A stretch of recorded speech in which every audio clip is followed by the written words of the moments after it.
Hello, hello, hello. Welcome back to another Facebook and YouTube Live with yours, Prandhara Prem. I am so excited to have Lotus Ropewolf on.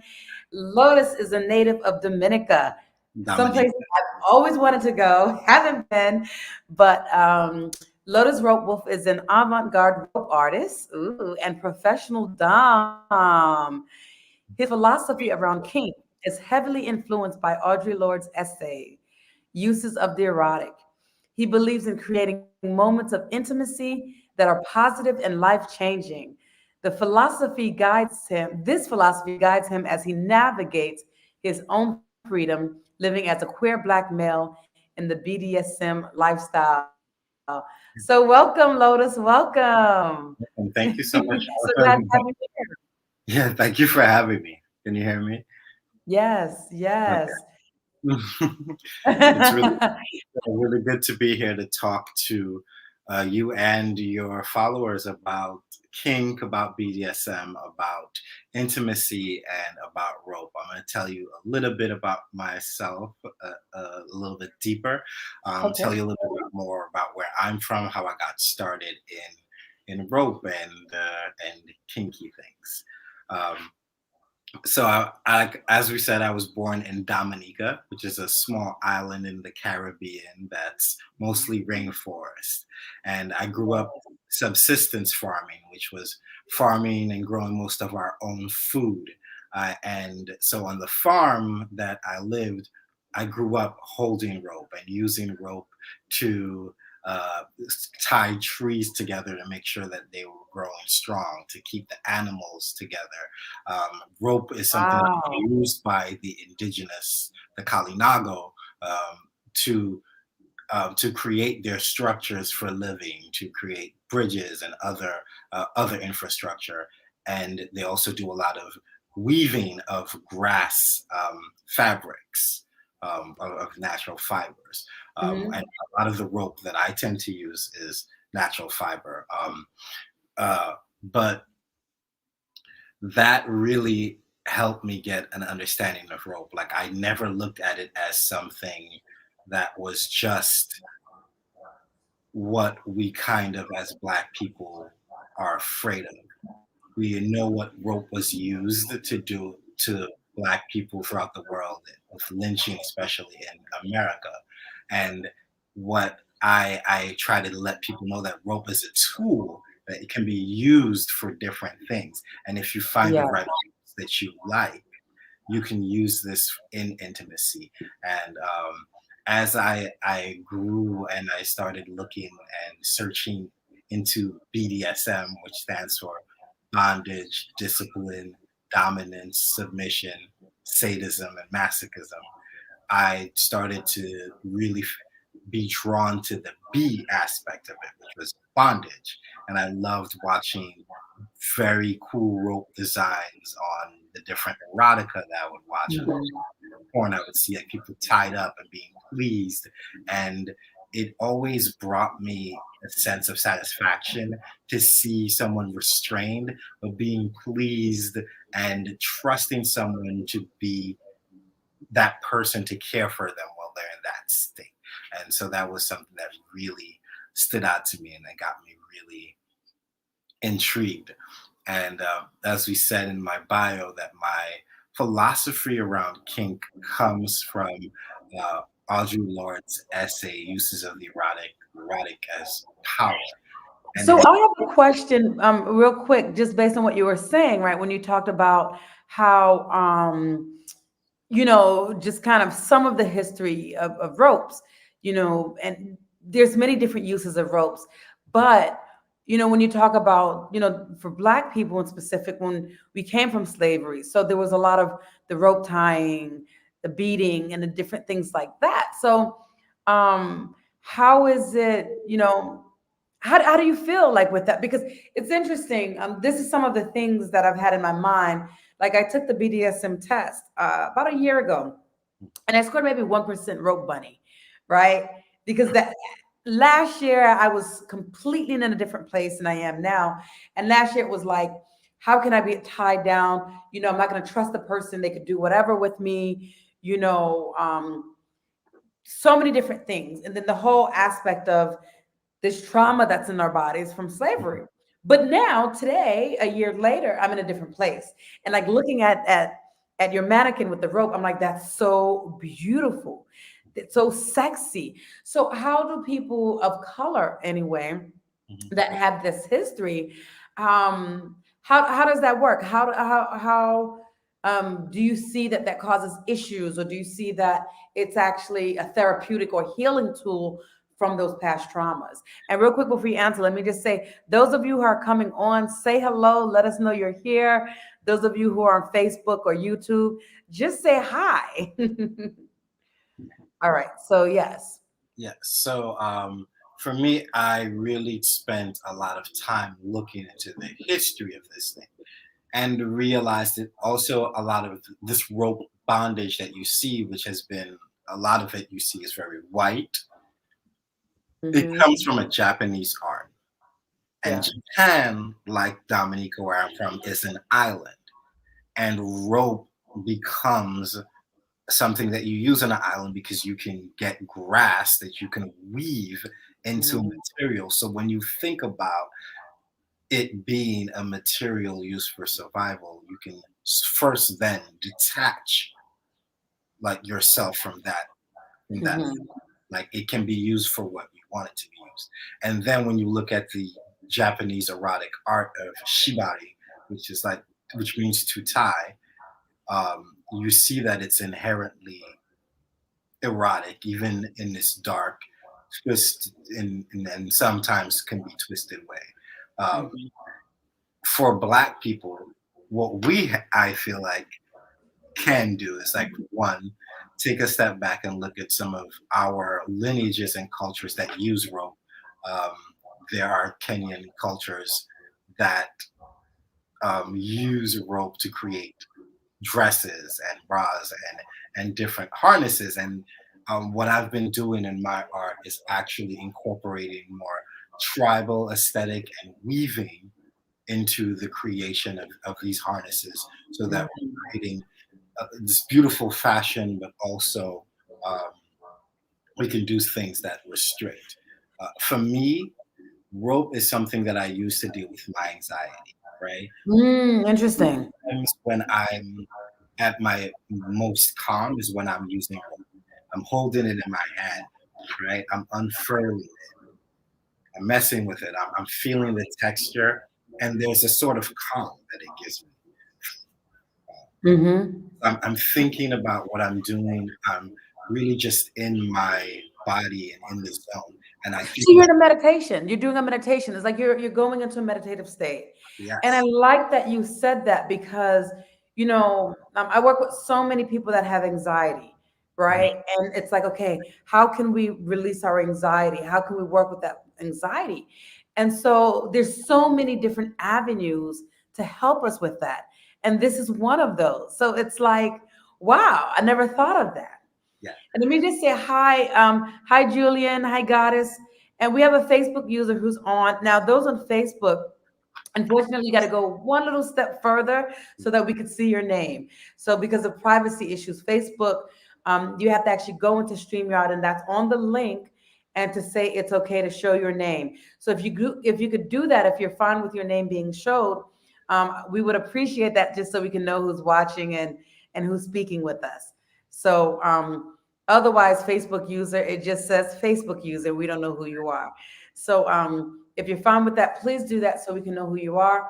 And as you guys are coming in, you all know, those of you who've watched other lives with me, you know that I like it to be interactive. So feel free to ask any questions that you might have.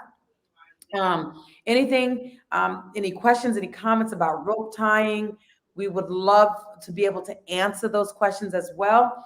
And if you're new on my YouTube channel, and if you're liking it so far, go ahead and give me that thumbs up, and you can subscribe, because every Wednesday I have lives coming on, and my mission really is to get rid of this taboo with around sex and sexuality. I really want to normalize these topics, just as if we're talking about dinner. So each week I have different topics on. So yeah, so back to Lotus. Yeah, and that was a really, really great point that you mentioned, because it is like doing a meditation. Like, so I could see how if your anxiety, if you're stressed, just touching the rope, doing something with it, it really just kind of put you in that meditative state where you could forget everything else and be there and be one and be present, with what you're doing. Yeah. And it also works when for the person who is in the ropes, right? It Hmm. is an element of healing, of calm. I like to think of rope not just as an extension of me, but also a hug. And so if Hmm. it's an extension of me and a hug, it's an extension of my hug, right? For the person that I'm tying, that I'm holding them secure, I'm placing them in the position, making the shape with their body, and creating sensations of pleasure. And different ropes have different sensations. They have different friction. Um, Hmm. it feels different across the skin. Hmm. And So, so what are some of the different types of ropes, and what are the different feelings of the different ropes? there are two types of rope. That's We got synthetic and we got natural, and they can be they're very different. And natural ropes tend to hold knots better, but Hmm. a lot of synthetic ropes come in a lot of different colors, And but they're beautiful. they also have rope burn. But here is a natural rope that has a very beautiful color. It's a black owned rope company owned by a black woman. It's called Pretty Ropes. Hmm. Yeah. Nice, Yeah. nice. Um, I think my boy Seth is watching, and who lives in Brazil. You're in the States. Buy some ropes. If you could tell us, Lotus, where you could buy some ropes online, I want you to buy some ropes and bring back to me, because I'm gonna be in Salvador in November. So, Seth, if you're online now and you're listening, buy some ropes from where he recommends, Mhm. and bring it back for me. Yeah. PrettyRopes.com.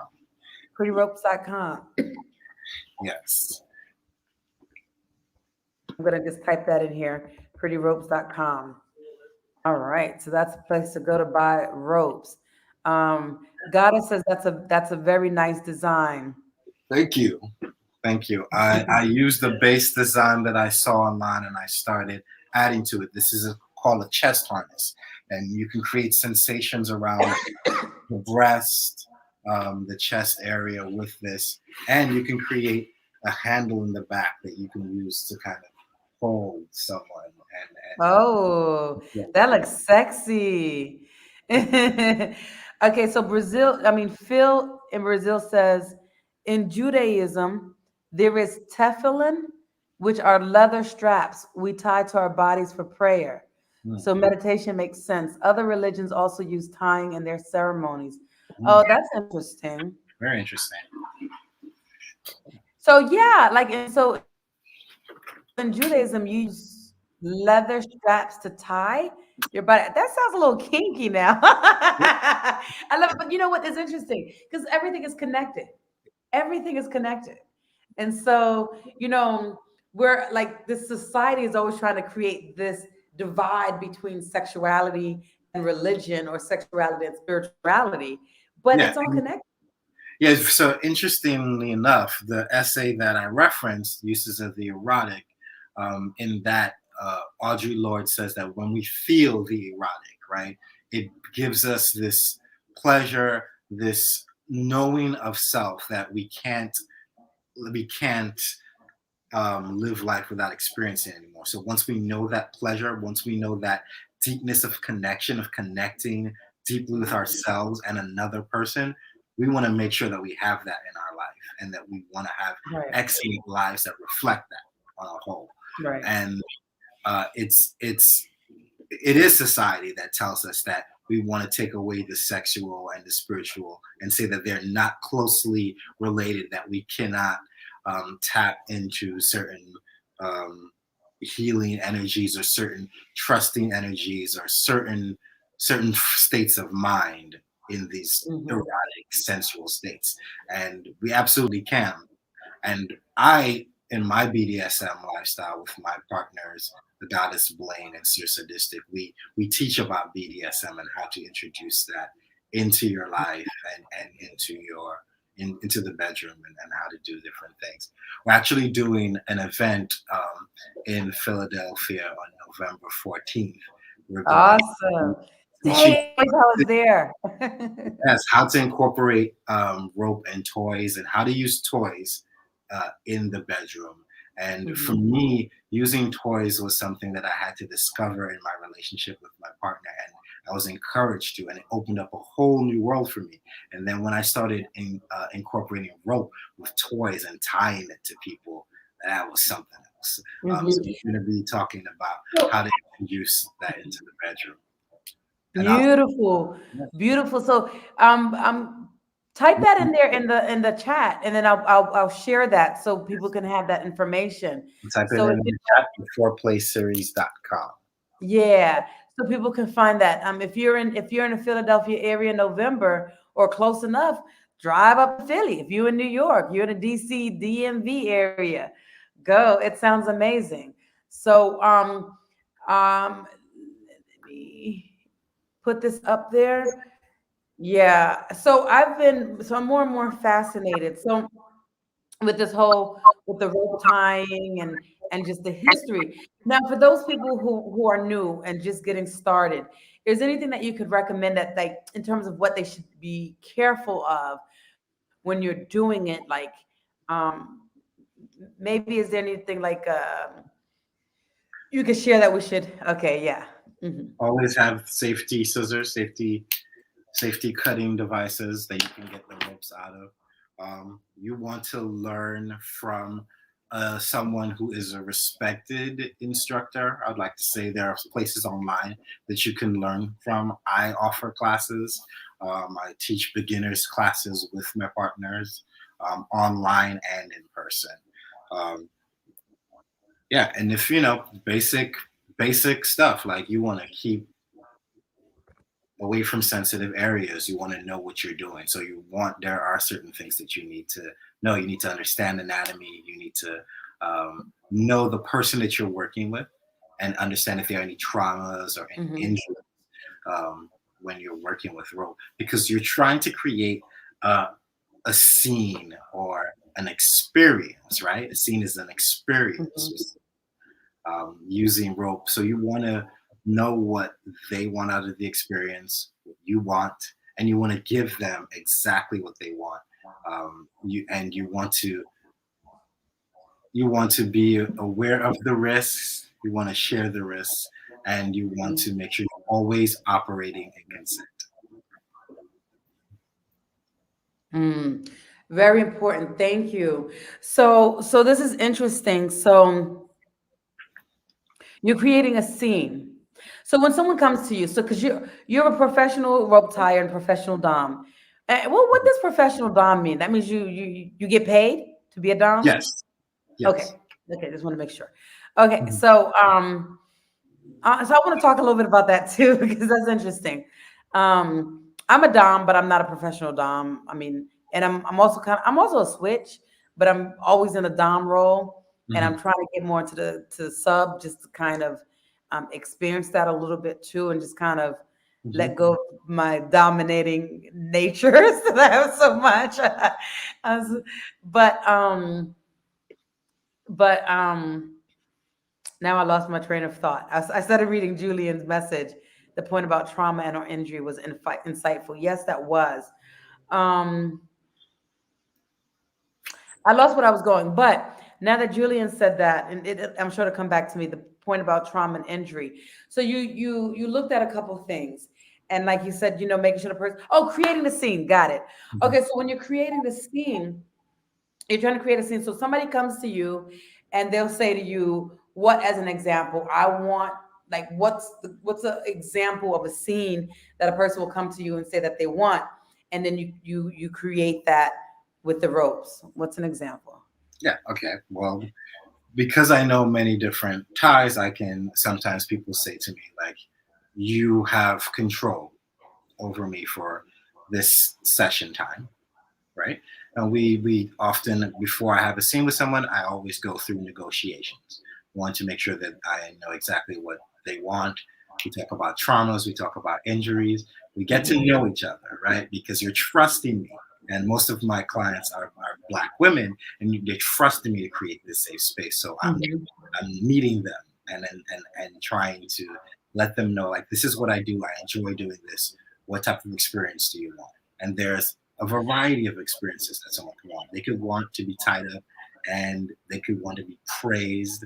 They could want some impact play. That means like spanking um, Mhm. while being praised. They could want some breath play, and they could say, hey, maybe I want to be squeezed in a tight hug and tied in a position on my back. Mhm. And this is the position that I want to be in, and I want to experience these things being said to me. And some clients we ask for toys, like if you're having a more sexual session or more erotic session, because BDSM doesn't have to include these things, but Right. it's nice when it does, right? Mhm. So so for example, like someone would say, "Hey, I would like to be tied in a hug position with my legs open or my legs closed with a toy tied to me while I'm being spanked, and as a dom, I'm controlling the scene. So for this hour or how many hours we have the scene, I'm helping them fluctuate through their feelings and through the spanking, through the tying, through the praise, through all the or degradation, depends on what kinks that they have and they want to experience, right? They're getting a rush of good hormones and they're in this euphoric state, right? And Mhm. I have to guide them and make sure that they're safe and nothing is happening to them. They're in a good space, or if they're having release, that I'm there for them. And we get to the most important part of the scene, which is aftercare, and we talk about that in our negotiations. What is it that you need after to come down to feel safe, to know that you're safe? Do you need Mhm. some water, some candy, some hugs, some cuddles, some more affirmations? You know, what it is that Yeah. you need. And that's how we create the scene. We go through that process. And that's what happens when you have a professional. So my partners are also lifestyle and um, professionals in the BDSM lifestyle, and we're going to be teaching. We're going to be you're going to be able to learn some of these things from watching us as we teach, and if you come to events.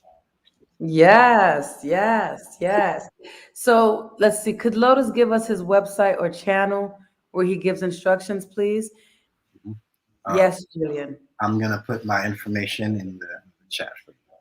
Okay, yeah. And Julian, while he's putting that information, this is also his site, the foreplay That's where you can find more information about the event that he has coming up in November in Philadelphia. Correct? Correct.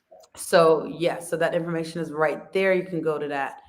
Um, and let me give you his IG, And they have my Twitter. those platforms have my link tree where you can see all my events. Mm-hmm. All right, yeah. So just go and follow him on IG or Twitter at Lotus_Ropewolf. All right. And there you go. You're welcome, Julian. All right. So let's say the person comes and guys, as you're coming on, if you have any questions, ask away. Ask away. Um, so if the person comes to you and so let's say me for example, I haven't been tied by a rope yet, and that is something now I would love to experience. Yes. um I haven't had any issues with like I haven't had any traumas. I haven't had any. Well, we all have traumas. I've had traumas. I mean, we've all had traumas.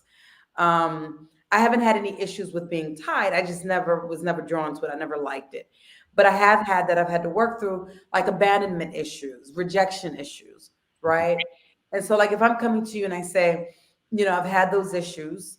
I do want to get tied, but I am also very dominant, and I'm very much of a controlling person, and I need to be in control. Like, but I want to be able to let go. I want to be able to let go and surrender, right? So So how would you create that scene for me?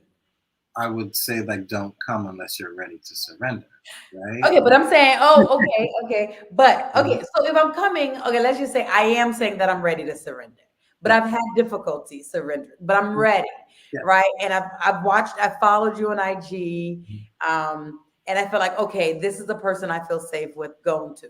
So I come to you and I say this, I haven't been able to surrender before, Yes.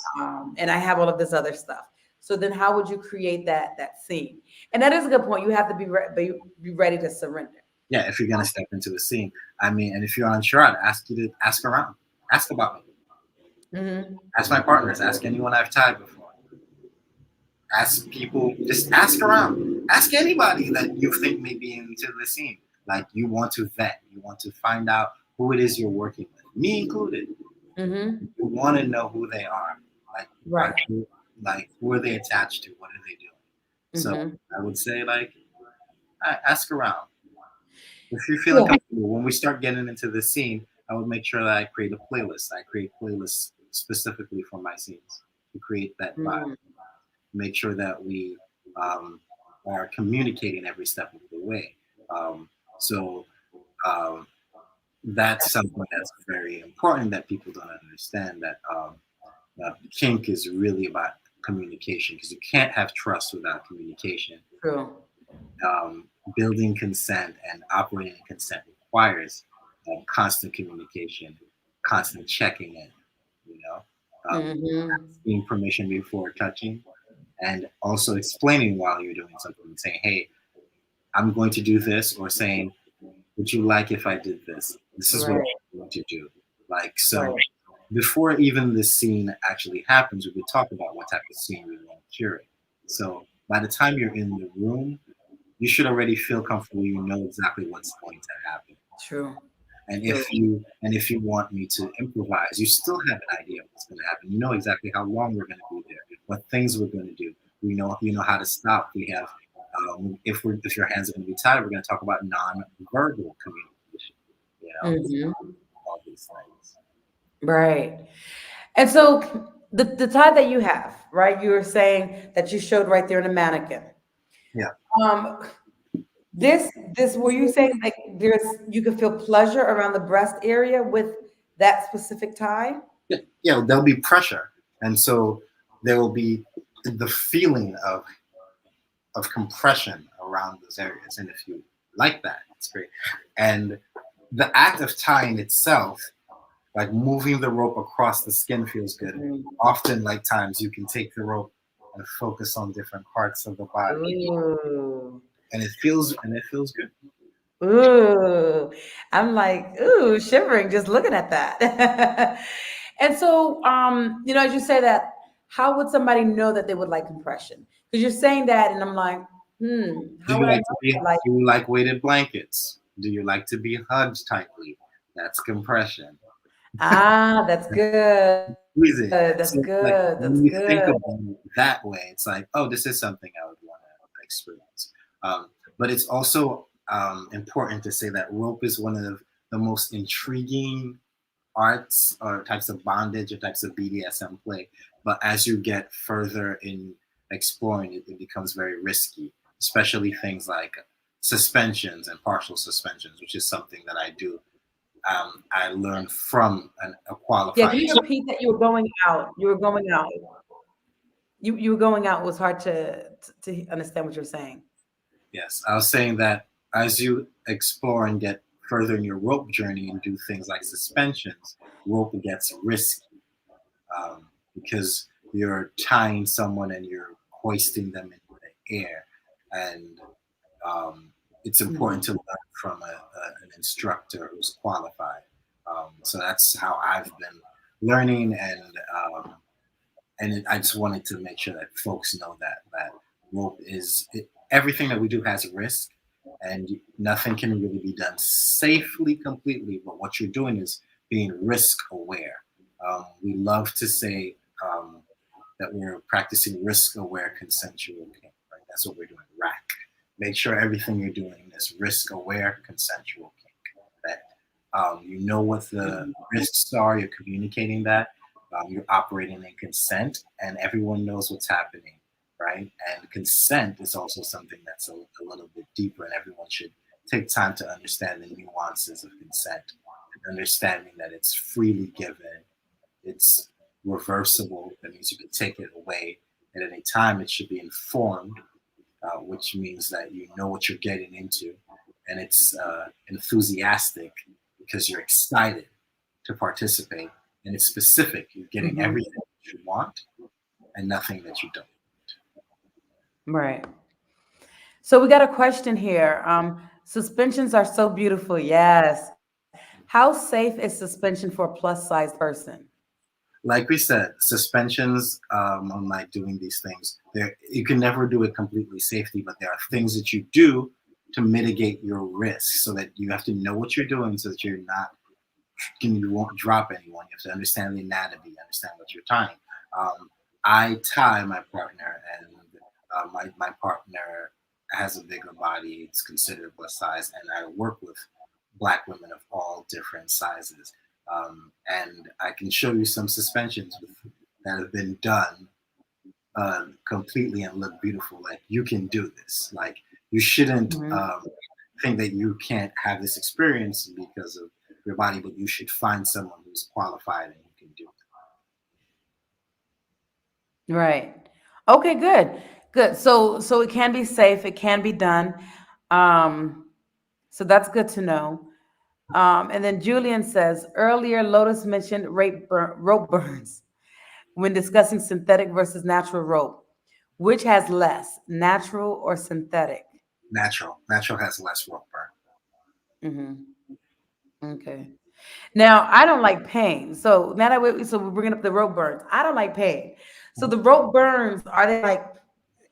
Does it hurt really bad? See, this is why I'm a dog. 'Cause I can't. Well, I can't be a sub and get beat. I don't mind spanking and doing all of that stuff, but I'm just like, I don't like Yeah, pain.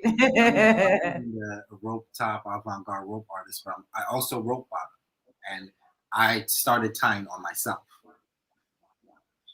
I had to understand how it felt, and I started suspensions on myself to lift myself in the air to understand how that felt. So Wow. be So very you can do that familiar. on yourself. You do Yeah, suspensions. yes, you can see. I have some stuff on my Instagram. You can see. I because it's important for me to understand what's happening, to understand the pain and the pressure and my threshold, so I know what I'm doing. Right. Um, Hmm. the rope burn really depends on how fast you pull the rope across the skin. So that the person That who's makes holding sense. the rope, they need to just take their time. They need to understand what they're doing, know what sensations they're going to create, and to do that, they might have to rub that rope across their skin. They're gonna have to Right. handle the rope. They're gonna have to tie different people who will be like, oh, some people might like it really rough, and some people might be like, Yeah. actually, I don't like that. Can you slow down and Hmm. certain areas? I maybe only like it on my breast area, but I don't like it on my arm. You know. Hmm. Good. So that's where the whole communication comes in, right? So like really being able to say, okay, I don't want rope burns.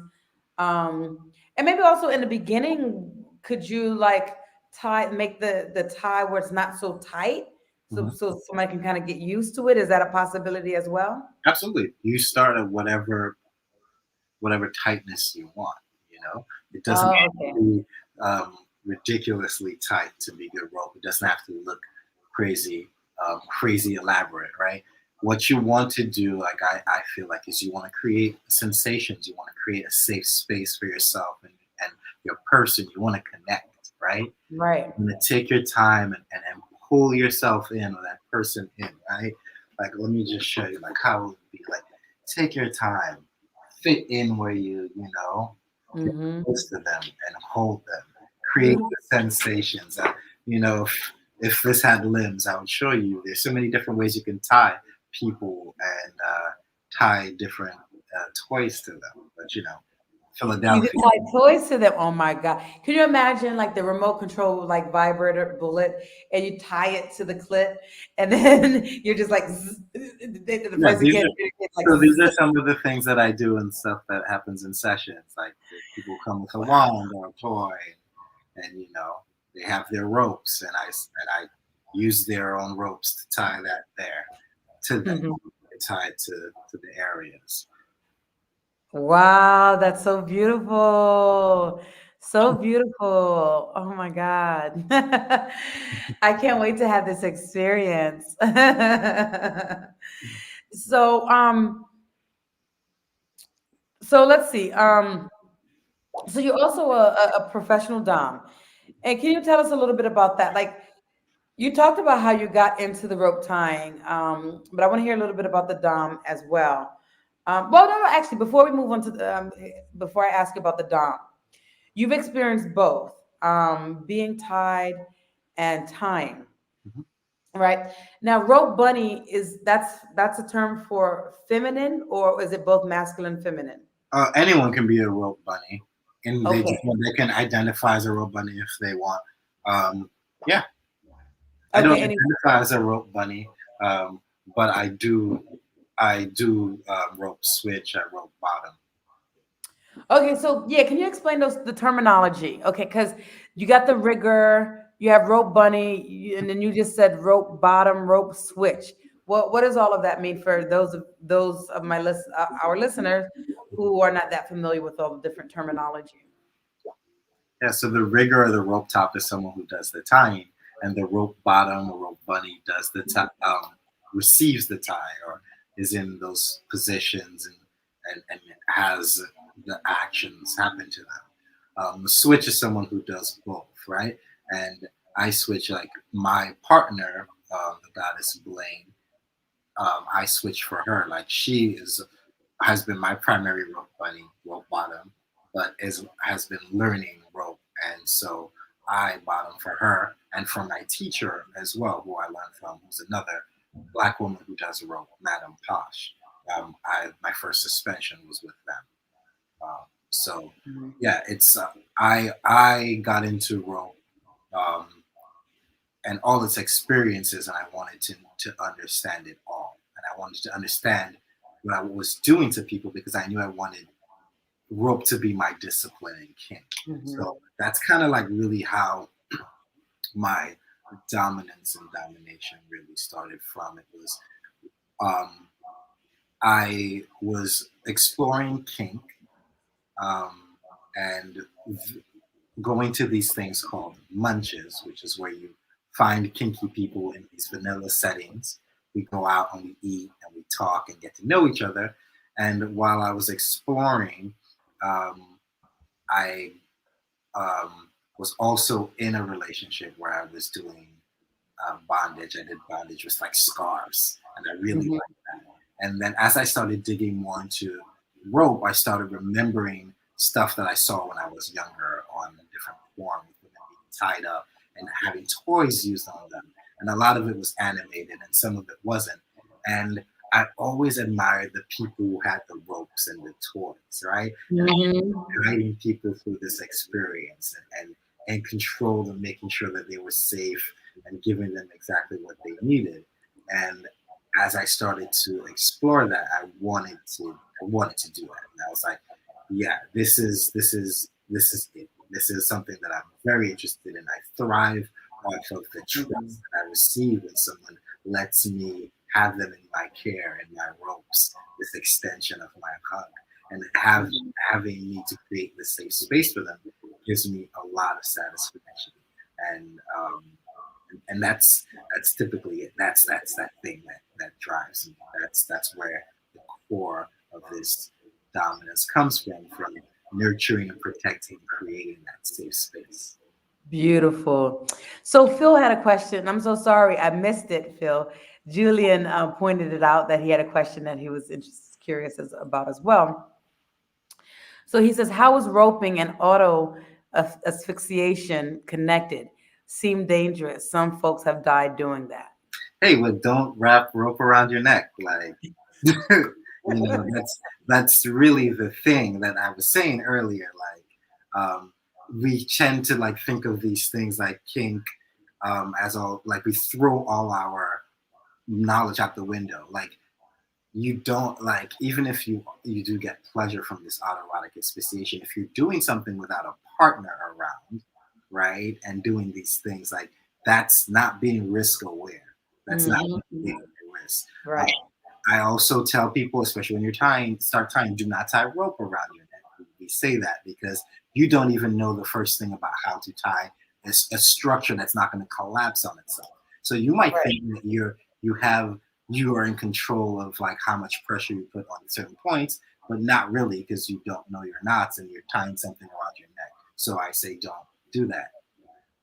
Don't tie rope around your neck. But there are more advanced, as I said, like works of rope where you see folks are doing these things. Um, that that's a very risky play, as we said before. Yes, Yeah. there's an element of danger in all the things that we do. Even vanilla sex that we do has an element of danger. It is dangerous, but all we're doing every day is mitigating risks. You step out into the street, there's risks. So like let's be real and like let's look at the things that we're doing for pleasure and understand that all our real world things um, still apply. That logic still applies. Because even like with the whole choking, so people have sex and they would have their partner choke them right when they're about to have orgasm, and I I could see how people could get off on that, and it's a lot of pleasure, but that's very risky too. Like That's because you one of can't. my so Go that's ahead. actually one of my top kinks. I love rope bondage. I love breath play, and I love impact play. Breath play, like there are a lot of yeah. You have to find someone you can trust, someone who knows what they're doing, and you're making sure that you're having these conversations. As you said, like Mhm. kink is like advanced stuff. Like you want to make sure you can have conversations before you can start doing these things with people. I know a lot of us kind of just start there, but it's really good to develop those skills to have those conversations, especially if you get into any type of bondage. Um, I was gonna say something and I Yeah. lost. So you were saying you were into the choking. That is something that I do, and it's something I provide for, in sessions, and it's something I really enjoy doing. I also study Brazilian Jiu-Jitsu, which is a technique of grappling, choking, and joint locks.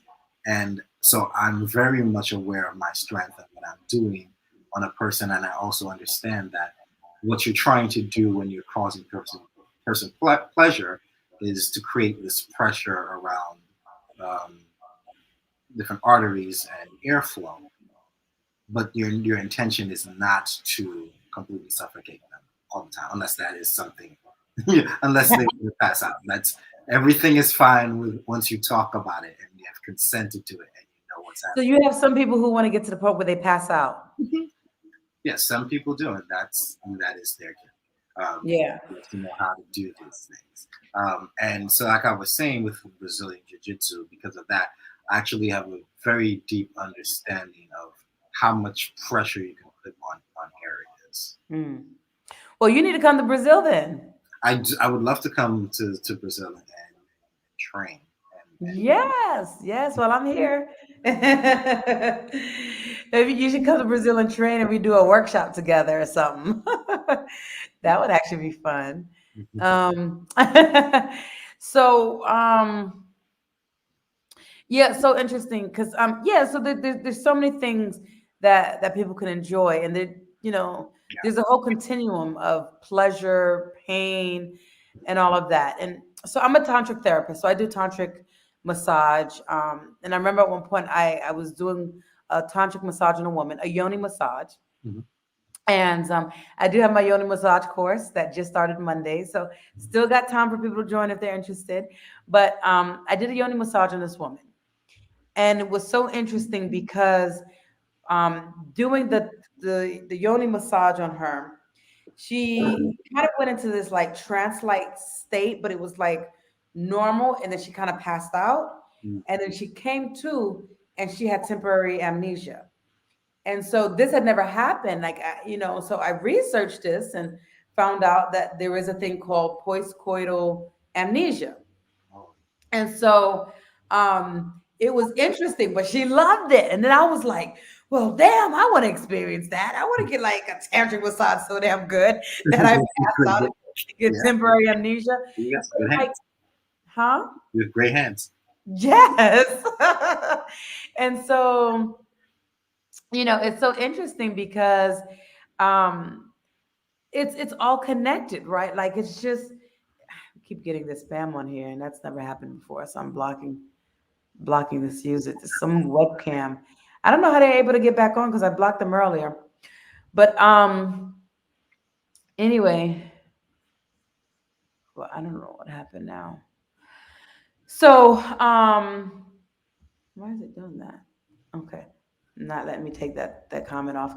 But anyway, yeah, so I was just like, wow, I'd love to be able to experience that. And it felt good. So, well, for her, from what she said, and I never experienced that. And she had never experienced that. So now I could see having that experience, she might be like, okay, how can I get that again? Okay, so let's go into this and maybe like let's go into some asphyxiation and see if I can get to that point where I pass out again, you know? Um, but it just happened like organically where that happened.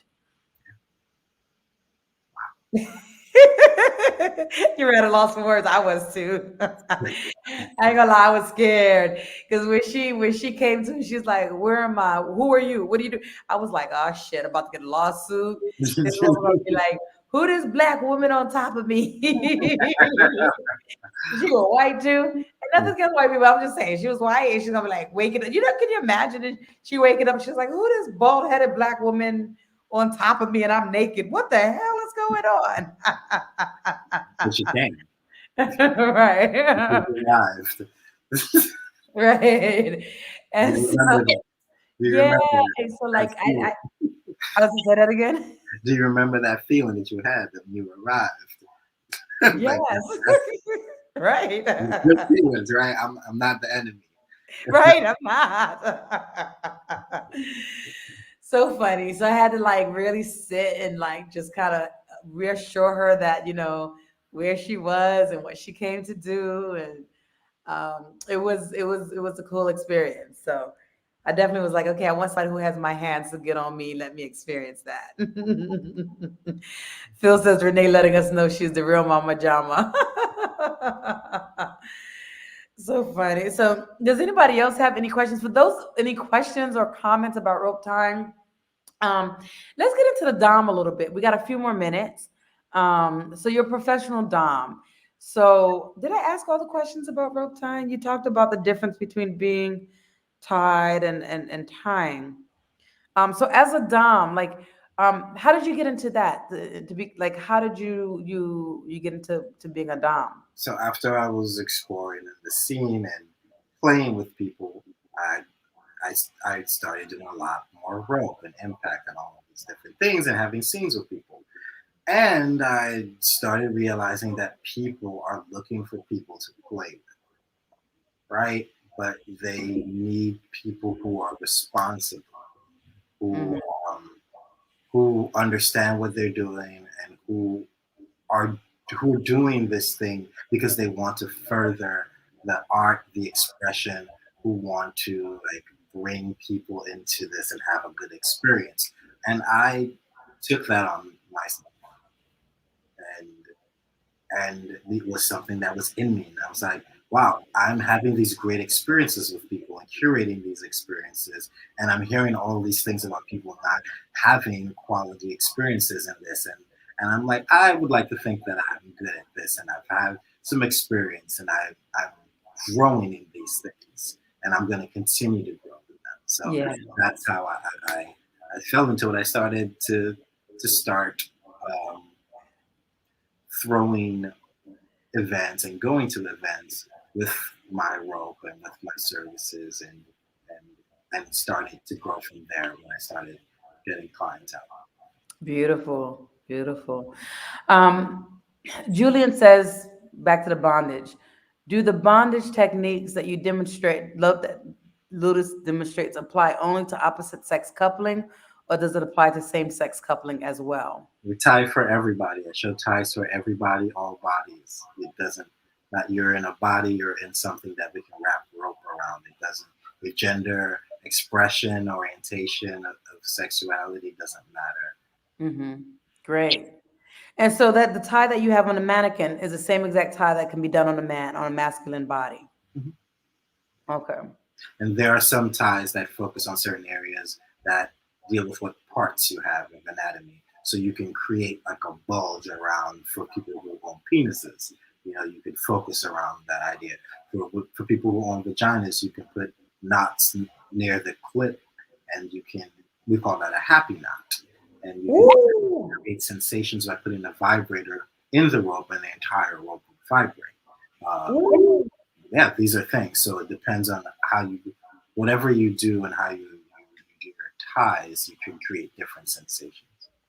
Ooh, I like it. Me like it. And so for you specifically, when you're being tied by someone else or yourself, what is what emotions come to you? What feelings come to you? Weightlessness, even though I'm not even being lifted sometimes, when you start to um, section your body off and you start to compress, you start to go inside yourself, and you're in your body in a way that you haven't been before. And as you're feeling these sensations of compression, you start to get in a euphoric state.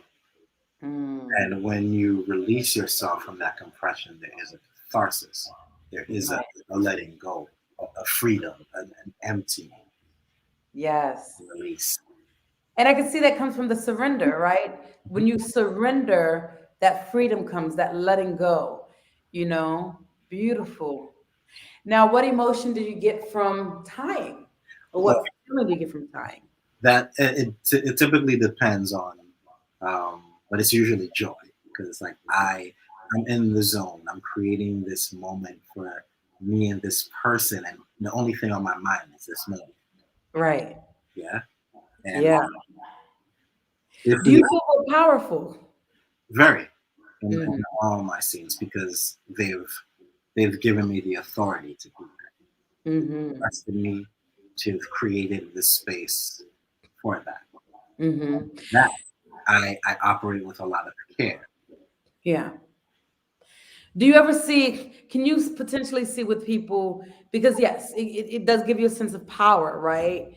Control. Do you ever see that going to somebody's head and making them feel like, oh, I don't know, like going to their head negatively in a negative sense? Absolutely, absolutely. Because also this thing, as we do it, as so many people do it, it is an erotic art, right? Mm-hmm. And in connection, you can do a lot of platonic rope, but a lot of people do this erotically and kind of use that influence to get what they want, or just to Mm-hmm. sexual partners. And but there is this art that should be respected, and also being a dom and being a rope top does go to people's heads because you get influence, and people are looking at you. So it's important, like I said before, to check up on who you're playing with, vet them, ask about them, Yeah. get some information, and have some conversations with them. Mm-hmm. Yeah. It's really important to know who you're talking to. So important. So I was just about to ask you if there's any last minute tips or anything you wanted to share. And I guess that was kind of it. But if there's anything in addition to that, like that you feel like is important. Yeah. Um, yeah, I would advise to first try on yourself, explore the dynamics and the play by yourself, right? Mhm. If you want to try impact play, start by spanking yourself. Start by reading about it. You know, start to understand the things that you want to experience. Explore kinks first. Don't jump into it and try to think about what role you fit in, but really explore what types of play is out Mhm. there. And one of the greatest ways to do that is to find educators, find people in the lifestyle that you can trust to talk to. And again, come to our events, go to the fourplayseries.com, and you can get information about the events that we're having All of our events are vetted, which means that you have to fill out an application. So we want to know who's there for your safety Good. and for our safety, for the safety of everyone involved, to make sure that we're having a creative, safe space for people of all bodies, of all genders, of all orientations. Yes. So yes, you can find Lotus at the4playseries.com or Lotus_Ropewolf. You're welcome, Julian. Julian says it was great, informative program. Thank you. And so guys, if you're on here, don't forget to give me a thumbs up, hit that subscribe button. Let me know that you enjoyed this. Share this if you found it interesting and you think that there's someone else might enjoy it. Share this so someone else can see it later, and hit the notifications so you can get the reminders when I'm coming on, and which are on Wednesdays, so you don't miss. You can find me on Instagram at Prandhara Prem_Tantra, Twitter and Facebook at Renee Adolphe. Patreon is Patreon/Prandhara Prem. And my website is www.prandharaprem.com. I also just added a new website, www.reneeadolphe.com. So you can find me in either of those, either of my names, and Clubhouse Prandhara Tantra. So um, great news. I'm going to be launching this. I am doing a retreat, Imanja Goddess Retreat in Brazil, Salvador, Bahia, the January 29th to February 5th, for women of color to come and celebrate Imanja. Imanja is one of the orishas of the ocean. And so February 2nd is her birthday. We celebrate her in Brazil, February 2nd. So we're going to have a week-long retreat, Goddess Retreat, where we're going to be celebrating, honoring her. You're going to get to learn more about the Candomblé Afro-Brazilian religion, experience capoeira, Afro-Brazilian dance, drumming. It's going to be exciting. And we're going to be working on bringing up that inner goddess within you through tantric rituals, tantric exercises, tantric meditations, sacred sexuality exercises. So it's going to be great, a great week. You all of that information is on my website on the Renee Adolphe, www.reneeadolphe.com. So you can find that information there. Even if you go to my Instagram, Prandhara Prem_Tantra, that information is on there and on the link tree as well. And if you're interested in learning how to do yoni massage, this next week is the last week that you could join in this class. It'll be the second course, the second class of the series. So go ahead and join. You can find that information as well on my website, or on my Instagram. Look, he distracted me. I can't even think no more looking at that. I'm just imagining that rope going across my breasts. Woo! Thank you so much. Thank you so much. Thank you. It's so good to be here. Thank you for the invitation, and I hope to see you soon. I hope, if I, let's make our paths cross. I would love to be your first rope interaction. Yes, yes. So I have family in Philly. I'm originally from New York, but I have family in Philly. Yes, Yemaya. So in Brazil we call her Imanja, but in the States is Yemaya. Some traditions call her Yemoya as well. Um, but I have family in Philly, family in New York, family in the DC area. So when I'm back in the States, I'm between those three places as well as Florida. So I will definitely hit you up. I'm going to be in the States in June. Next summer will be the next time I'm there. So I'm going to hit you up and see what you got going on, because it'd be a great experience. Yeah. I'm looking forward to it. So thank you so much for coming on. This was some great information. Next week, we're going to have the fun sexual on. We're going to be continuing this week, this month of National Kink Month. And we're going to be talking about it's called To Switch or Not to Switch. So we're going to be talking about switching, being a Dom or a sub and a switch. So we're going to get more into that. The fun majesty, the fun sexual, she is a switch. And so we're going to get some more great information, really keeping this kink month going. So check us out. And thank you guys. Love you all. Thank you for being here, being a support, and asking questions and commenting. You guys, everyone have a great night. And thank you again, Lotus. All right, you're welcome. Good night. Thank you for having me.